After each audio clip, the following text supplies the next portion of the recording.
Comment te libérer du regard des autres et impacter ton monde positivement? Je commence cette vidéo en te donnant une anecdote. Il y a très longtemps, on nous parlait de cela. Il y a un monsieur qui partait en voyage, lui avec sa femme, et ils avaient un accompagnant, un âne. Dès qu'ils traversaient le premier village, personne n'est monté sur l'âne. La dame marchait ainsi que le monsieur et l'âne aussi. Et les gens se sont mis à critiquer. Regardez-moi ces gens, ils sont en train de se faire du mal, laissant l'âne se reposer. Au moment qu'ils entraient dans le deuxième village, le monsieur décida de faire monter la femme sur l'âne et marcher lui-même. Malgré ça, les gens se sont mis à critiquer encore, soit disant, regardez ce monsieur, il est en train de se faire du mal. C'est la femme qui se repose sur l'âne et lui, il est en train de marcher. Après cela, ils entrent dans un troisième village. À ce niveau-là, c'était l'homme qui était sur l'âne et la dame marchait. Et les gens se sont mis à critiquer encore. Regardez-moi cet idiot-là.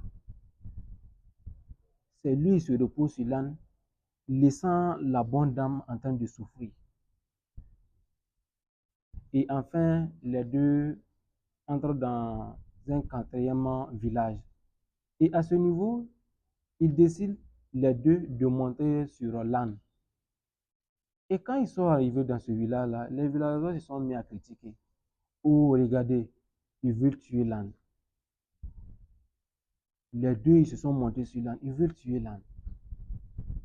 C'est pour te dire qu'à travers cette vidéo, qui que tu es, quoi que tu fasses, peu importe ce que tu veux, ce que tu fais plutôt, les enfants vont toujours te critiquer. Ils vont toujours te critiquer. Et je te dis, pour s'en débarrasser de cela, il faut que tu t'autorises à être imparfait aux yeux des humains. Oui, aux yeux des humains, il faut que tu t'autorises à être imparfait. Vous avez remarqué l'anecdote que je vous ai racontée. Durant tous les arts que le monsieur a eu à poser, lui, avec sa femme et leurs accompagnants, les gens ne font que critiquer. Et c'est pareil pour notre monde actuel. Ils vont toujours avoir un mot à dire sur toi, sur ta propre vie, sur tes activités et souvent même ta vie familiale. Ce qui ne les regarde même pas, ils vont venir mettre leur bouche dedans. Il faut que tu t'autorises à être imparfait pour pouvoir t'en débarrasser de cela. Je te donne une deuxième technique. Il faut que tu te confrontes volontairement au regard des autres. Oui, confronte-toi volontairement au regard des autres. Tu rentres dans un lieu public, mon frère, pars, tu t'assois devant. Oui, assois-toi devant. S'il y a à prendre la parole, sois le premier à prendre la parole. Mais à ce niveau, je te conseille de travailler sur ton art oratoire. Si tu prends la parole en première position, il faut te faire remarquer à travers l'énergie que tu vas dégager, à travers les idées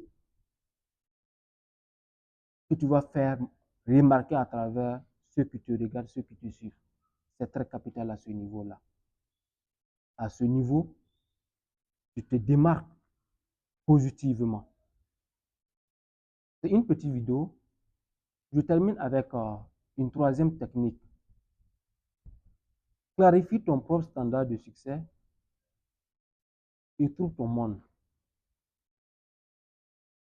Si tu connais tes propres compétences, si tu sais la raison pour laquelle tu fais tes activités, il faut que tu trouves un monde adapté à ce que tu fais.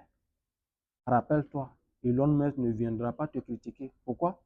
Parce que vous n'êtes pas au même niveau. Parce que vous n'êtes pas concurrent. Si tu choisis ton monde, les choses peuvent aller d'une manière rapide pour toi.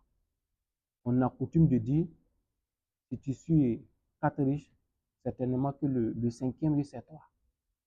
Donc, il faut que tu définis ton succès. Clarifie c'est quoi le succès pour toi. Trouve ton monde où tu peux évoluer rapidement, d'une manière rapide. C'était Élysée. Transforme ton corps, élève ton esprit et impacte le monde. À très bientôt. Ciao, ciao.